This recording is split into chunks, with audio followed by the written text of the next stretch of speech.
multiples tendances, séjours. Bonjour les mamans et bonne fête. Des dictatures, on a une dictature, on a connu...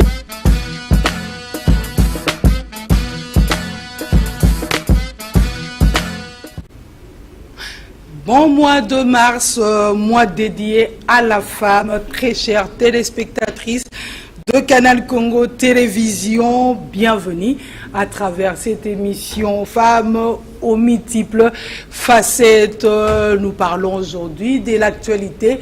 L'actualité, c'est la sortie médiatique du cardinal Monseigneur Mosengo de la tournée politique de Martin Fayulu à travers la République démocratique du Congo, ainsi que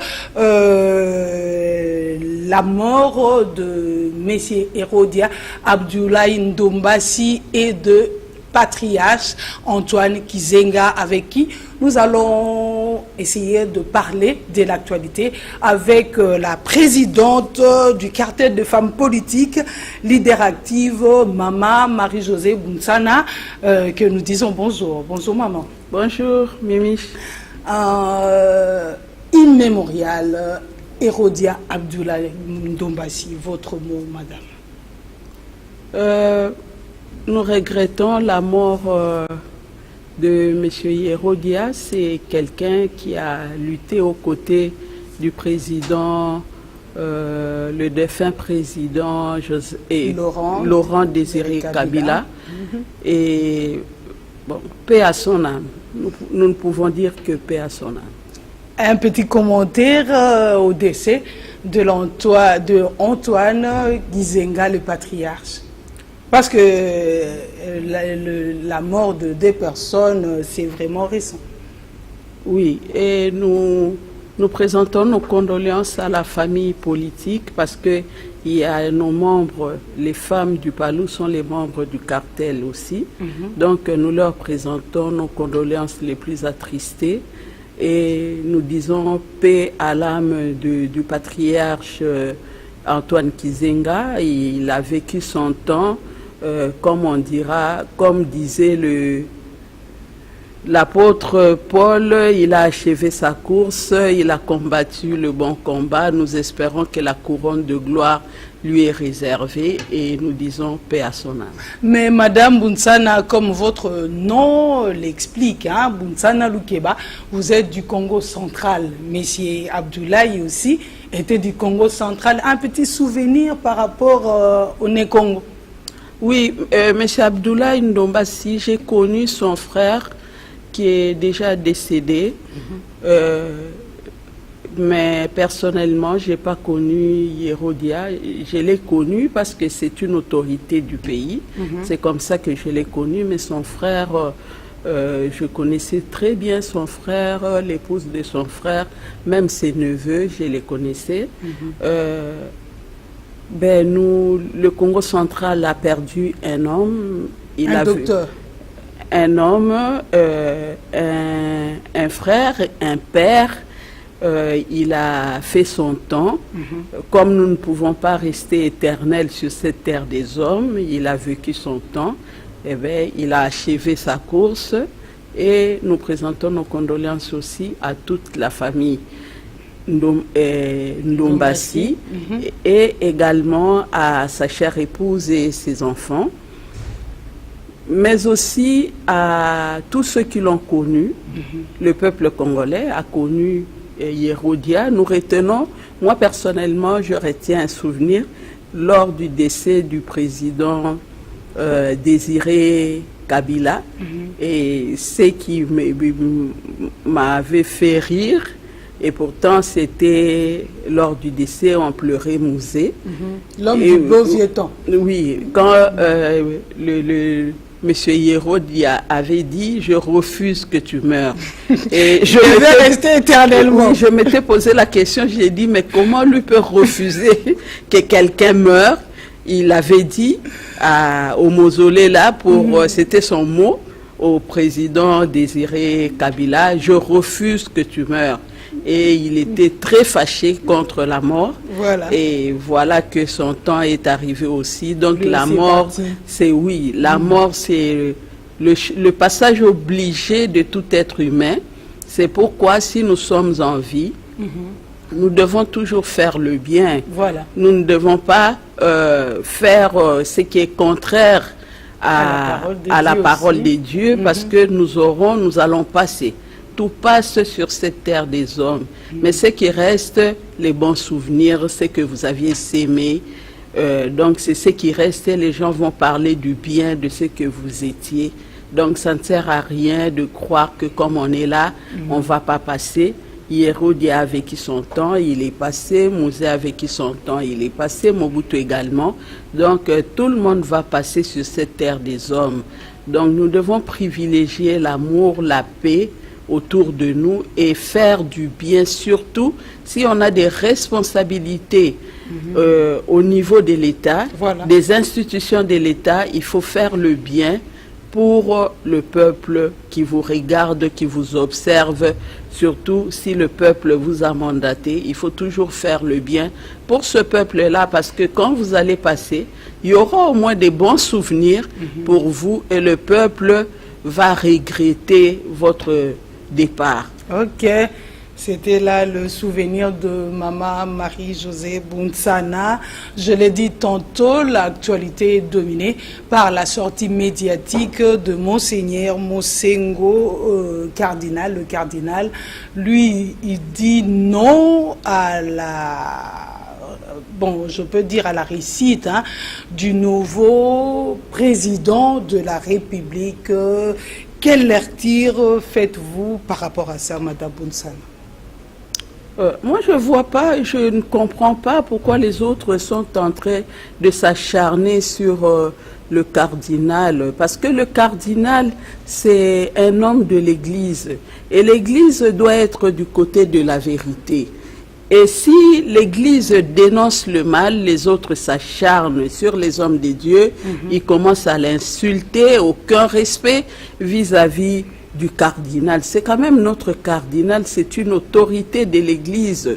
Donc, nous lui devons du respect, parce que même la parole de Dieu dit « Ne touchez pas à mes oins ». Le cardinal Maloula, c'est un oint de l'Éternel. Mosengo, pardon, parce que je me rappelle toujours du cardinal Maloula.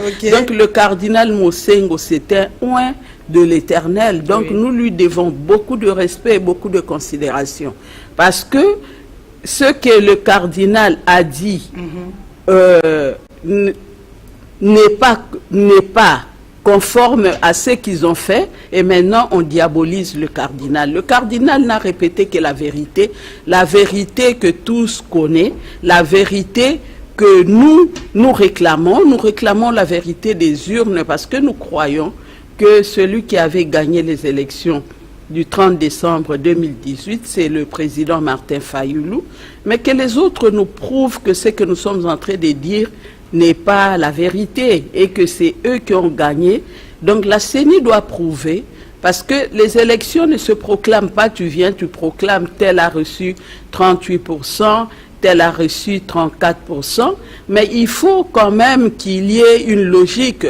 Il faut commencer bureau par bureau, province par province, et à la fin, on fait une sommation. Madame, ça commence à être les chansons oui, c'est une chanson, nous allons la chanter jusqu'à ce que notre voix va porter, jusqu'à ce qu'on va nous entendre et qu'on va réparer le dégât fait au peuple congolais, parce que ce sont les voix des peuples congolais. La population a voulu un changement et la population a élu son président. Donc on ne peut pas voler le vote, on ne peut pas laisser continuellement voler le vote de la population, parce que en 2006 ils l'ont fait, en 2011 ils ont fait la même chose, et maintenant en 2018 avec ce qu'ils ont fait, c'est vraiment là, on ne croyait pas que maintenant en 2018 ils pouvaient faire la même chose.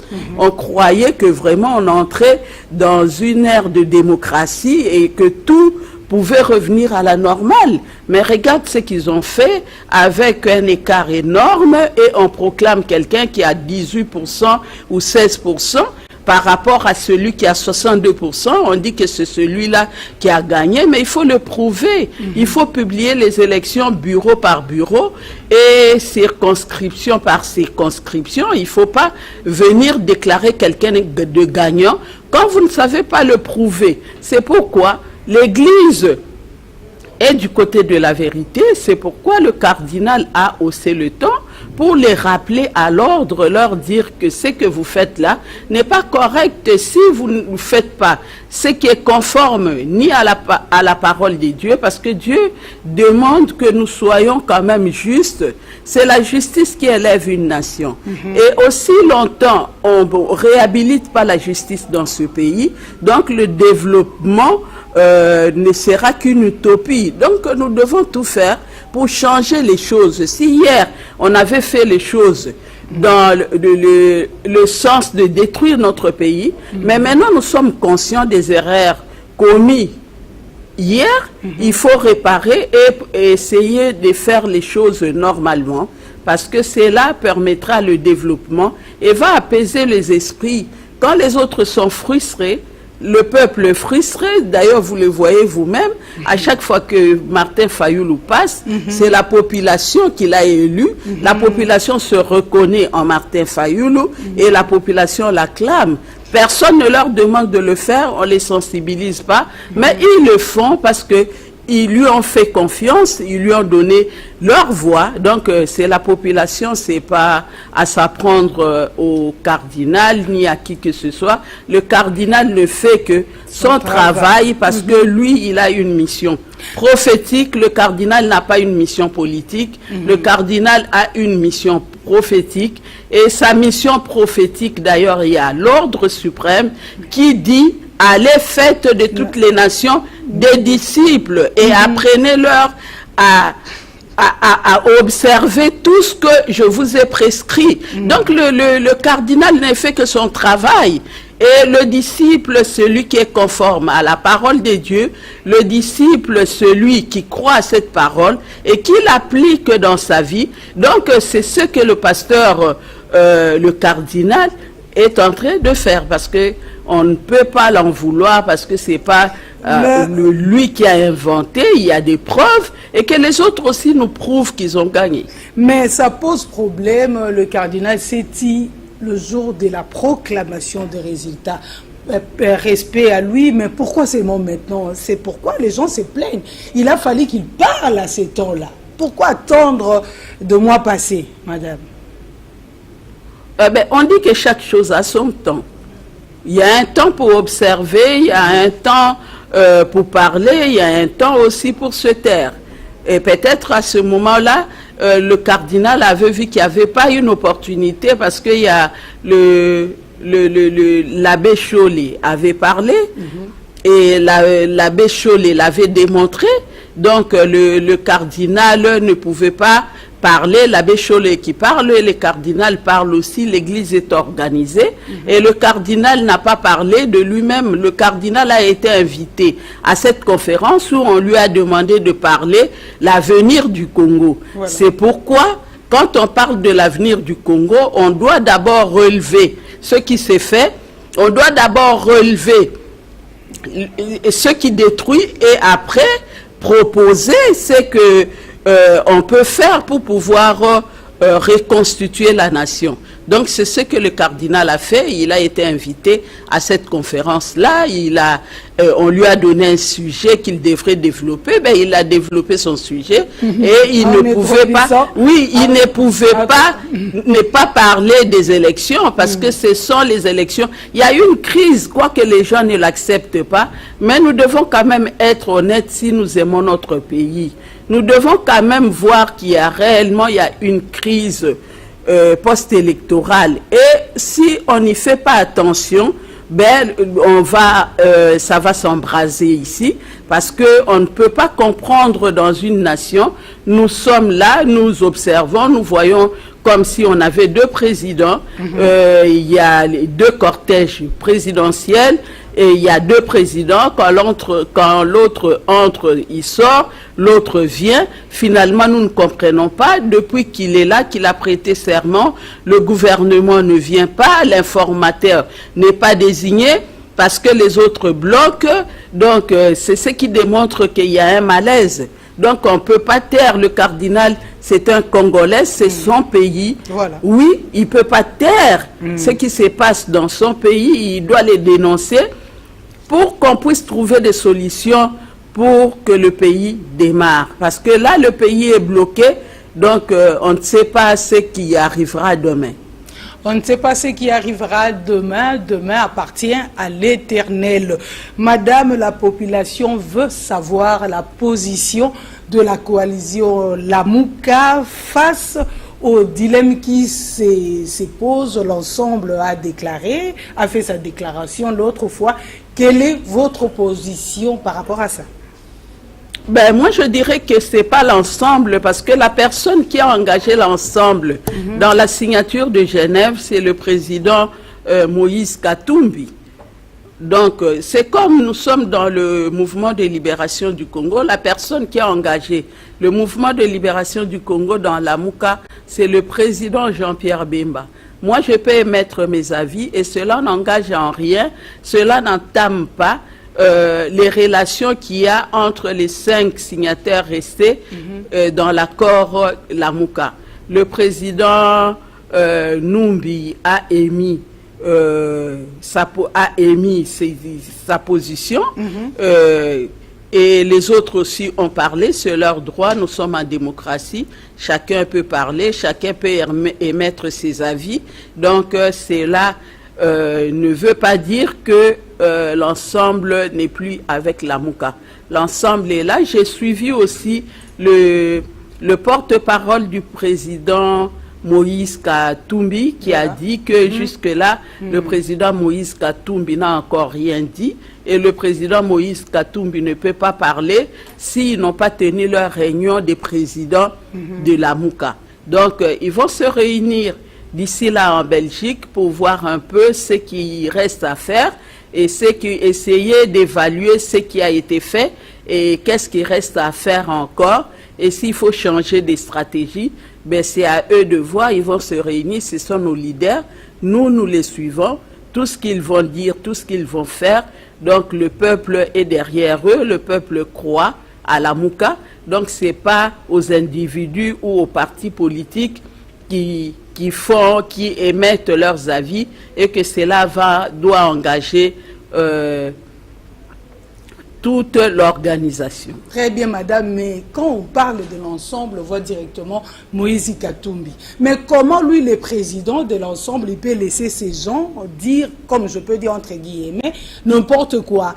Et le gens de l'ensemble est convaincu que le président actuel, c'est Félix Tshisekedi. Alors, avant de parler, avant de faire des déclarations, ils n'attendent pas l'aval de leur président, Moïse Katumbi. Essayez un peu d'expliquer ça, parce que c'est compliqué. Là, ça veut dire qu'il y a des problèmes au sein de l'ensemble, ou soit au sein de la Mouka, madame Bounsan.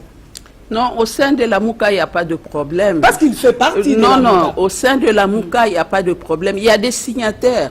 Ceux qui ont parlé, ceux qui ont émis leurs avis, avec tout le respect que nous leur devons, ils ne sont pas signataires de l'accord de Genève.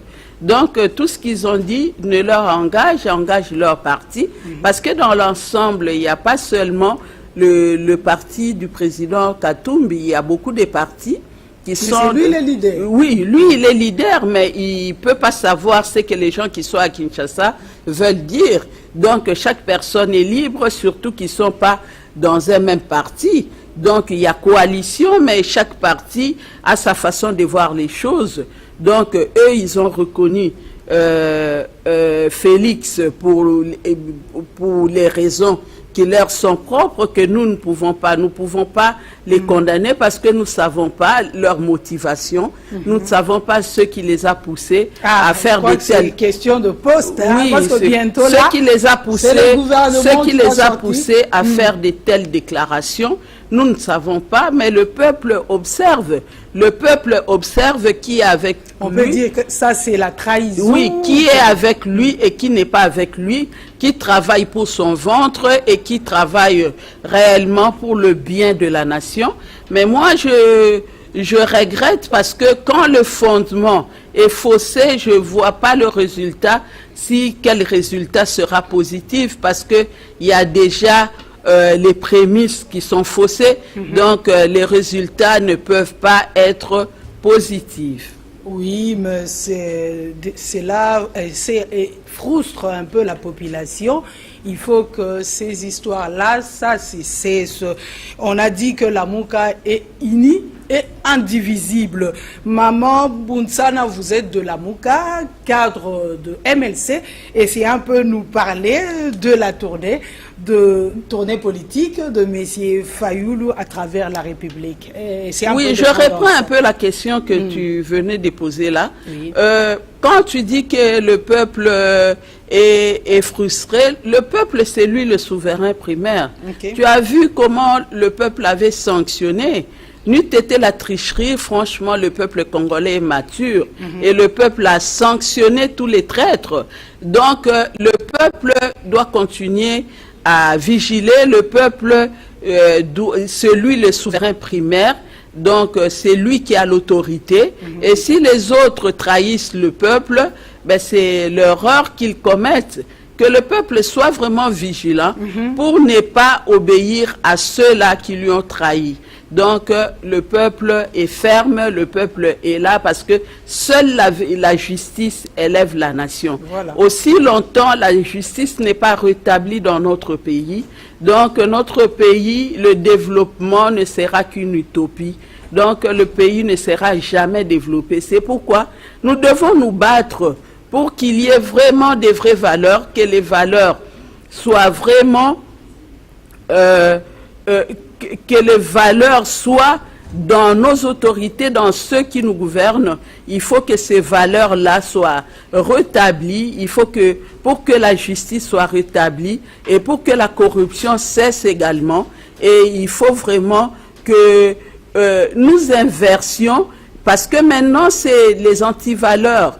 Les antivaleurs ont fait surface et les valeurs, toutes les valeurs sont enterrées. Donc, nous devons inverser cela et rétablir les vraies valeurs et rétablir la justice et rétablir la vérité. C'est pour espérer au développement. Sinon, nous allons tourner en rond.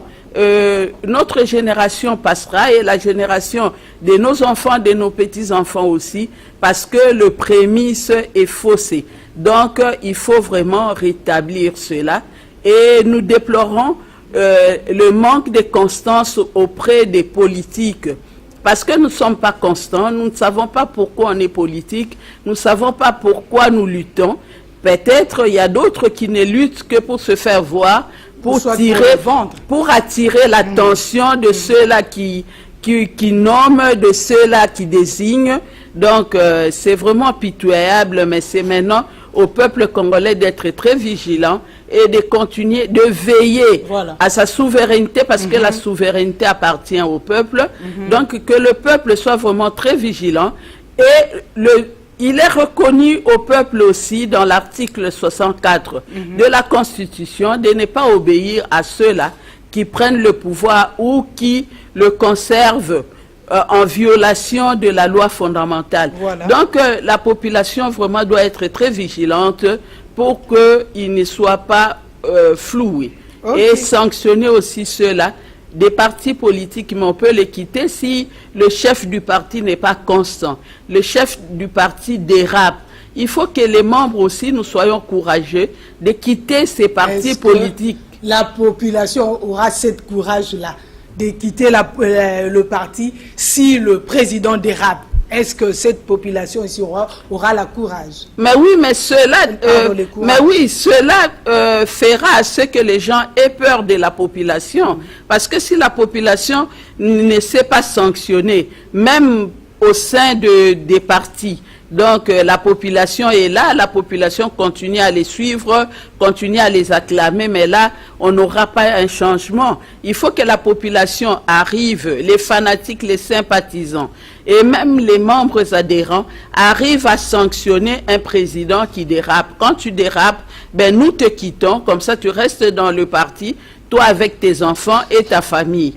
Parce que ce n'est pas pour cela. Quand on adhère dans un parti politique, c'est pour une idéologie. Voilà. Et quand toi tu vas à l'encontre de l'idéologie pour laquelle nous sommes adhérés à ton parti politique, quoi que tu sois président, mais nous devons te quitter et te laisser seul dans le parti, et on verra si ce parti va continuer à exister.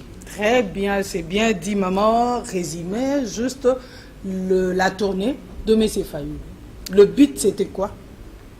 Ben, c'était pour remercier la population. Parce que, ligne, hein? Oui, parce que le président Fayulu a été élu par la population. Il a été élu à 62%, le président Fayulu. Donc, ceux qui nous gouvernent, on dit qu'ils ont eu 38%.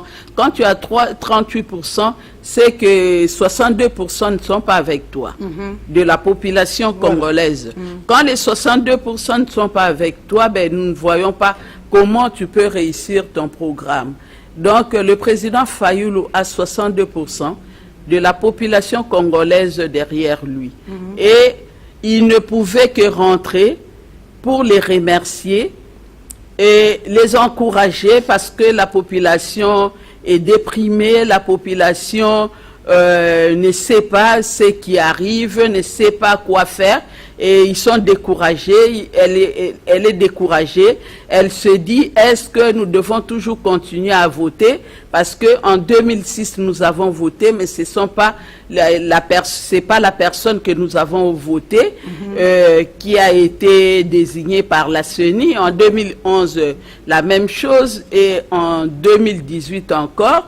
En 2018, nous avons mené des campagnes pour encourager cette population à aller voter, parce que la population nous posait toujours la question, est-ce que vraiment vous croyez que cette fois-ci, les personnes que nous allons voter, ce sont des personnes que réellement la CENI va déclarer élu? Nous leur avons assuré, nous leur avons dit oui, cette fois-ci vraiment il faut aller massivement voter, parce que la CENI, c'est une autre CENI maintenant, et les choses ont changé, donc nous devons aller. Mais malheureusement, cette CENI, vraiment, c'est la piètre des CENI que la République démocratique du Congo n'est connue. Donc, cette population qui est découragée, cette population qui se pose des questions, est-ce que on nous dit 2023 devront encore rentrer pour aller voter, nous allons voter qui? Autant laisser seulement, comme ça eux-mêmes vont continuer à nommer leurs personnes, et nous on ne va pas se reconnaître à ces personnes-là qui seront nommées. Mais alors, il était du devoir du président Martin Fayulu de circuler dans la République pour encourager la population, leur dire qu'il y a l'espoir et que nous devons nous battre pour que nous puissions récupérer la vérité des urnes. Est-ce que c'est possible qu'on refasse les élections présidentielles dans 6 mois? Parce que M. Martin Fayulu l'a dit lors de sa tournée du remerciement. Est-ce que c'est possible? Parce que moi, j'étais là, j'étais témoin, il y avait vraiment de la foule. J'ai dit aussi un budget, le budget là était colossal, hein, maman, pour rassembler toutes ces personnes-là. J'étais témoin. Est-ce que c'est possible? Ben, les personnes viennent, on les donne rien, on leur donne pas un fantard, on leur donne pas un t-shirt, on leur donne pas de l'argent. Les personnes se déplacent. Quand ils apprennent que le président Martin Fayulu est là, la population se déplace d'elle-même. C'est la population qui vient, qui démontre que réellement nous sommes derrière notre président, parce que le président Martin Fayoulou, c'est le président des Congolais. Les Congolais l'ont porté, les Congolais l'ont élu. Mais les ennemis de la République ont fait que le président Martin Fayoulou ne puisse pas accéder à ses responsabilités. Donc, la population continue et continuera tant que la vérité des urnes ne sera pas rétablie. Donc, la population continuera son combat. Ce n'est pas le combat de Martin Fayoulou, c'est le combat du peuple congolais. Et ce combat va continuer jusqu'à ce qu'on va rétablir le peuple congolais dans ses droits, parce que c'est le droit du peuple congolais de voter, de se choisir ses dirigeants. Quartier de femmes, leaders politiques actives, nous sommes vraiment à la fin de cette émission. Un mot par rapport à ça. Est-ce qu'il y a des activités? On est au mois de mars, mois des activités de la femme. Est-ce que vous prévoyez quelque chose? Oui, je salue toutes les femmes du cartel, membres du cartel, les honorables et les excellences. Je les salue et je salue également toutes les femmes de la République démocratique du Congo, sans oublier les femmes de mon parti, le Mouvement de libération du Congo. C'est notre mois.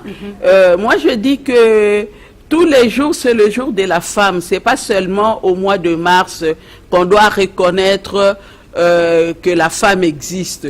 Tous les jours, c'est le jour de la femme, parce que chaque jour, dans nos maternités, dans nos maisons, la femme est là. Quand la femme est là, donc la femme reflète l'amour, la femme harmonise, la femme apporte la paix, la femme donne la vie. Donc, tous les jours, c'est le jour de la femme. Voilà. Mais spécialement, on a voulu mettre un cachet particulier pour le mois de mars. Et c'est notre mois. Et laisse-moi te dire que c'est mon mois, parce que moi, je suis née le 9 mars. Vraiment. Donc, le mois anniversaire d'avance. Merci, Mimi. Donc, le mois de mars, c'est notre mois. Voilà. Et nous, au cartel, nous nous organisons, parce que tu sais, au mois de janvier, nous n'avons pas eu notre assemblée générale, compte tenu de tout ce qui se passait et des frustrations qu'on a connues, parce que nombreuses femmes du cartel ont été des candidates et elles ont été élues, mais malheureusement, elles n'ont pas eu la chance d'être nommées, seulement 2, et qui sont là, une à l'Assemblée provinciale de Kinshasa et l'autre à l'Assemblée provinciale de Mongala. Donc, les femmes ont été vraiment frustrées. Maintenant, nous avons repris le souffle, nous nous sommes levés, parce qu'on ne peut pas rester longtemps par terre. On était tombé, mais maintenant on s'est levé et nous aurons notre assemblée générale. Ce mois ici, il y aura également échange de cadeaux tel que nous le faisons chaque mois de janvier pour affermir nos liens, nos relations. Donc nous échangeons nos cadeaux et nous aurons notre assemblée générale statutaire. Et il y aura encore d'autres actions que nous allons programmer lors de l'Assemblée générale pour voir qu'est-ce que nous pouvons faire, aller visiter les orphelins, qu'est-ce qu'on doit faire encore en tant que maire, qu'est-ce que nous allons faire. Donc il y a beaucoup de projets, mais nous allons en débattre à l'Assemblée générale, parce que ce n'est pas la présidente qui décide des activités du cartel. Voilà, c'est c'est l'Assemblée générale qui doit décider. Voilà. Eh bien, nous avons des activités pour ce mois de mars. Et je salue toutes les femmes de la République démocratique du Congo. Très bien. Tenons bon, jouons notre rôle de mère, parce qu'en Israël, quand les femmes s'étaient levées, il y a eu changement. Donc le changement ne doit pas être par rapport, c'est vrai, nous sommes des différentes tendances, mais le changement, c'est par rapport à ce que nous sommes. Nous sommes porteuses des valeurs, et ces valeurs, nous devons les transmettre. Au milieu de nous, nous devons les transmettre à nos maris, à nos enfants, qui sont des hommes, à nos dirigeants, parce que ils sont nos enfants, ils sont nos maris. Donc nous devons leur communiquer ces valeurs pour transformer notre nation, pour rétablir la justice en République démocratique du Congo, parce que sans la justice, il nous sera difficile à accéder au développement durable d'ici 2030. Donc, la justice doit être rétablie pour que nous accédons au développement durable d'ici 2030. Merci. Avec ces mots, nous terminons cette émission Femmes aux multiples facettes. Merci à Romé Makonda, Moro Djambé, Bruno Nzinga, Alain Kabongo, Karine Bébé, Fiston Atunga. Au revoir et à très bientôt. Au revoir, Mimi.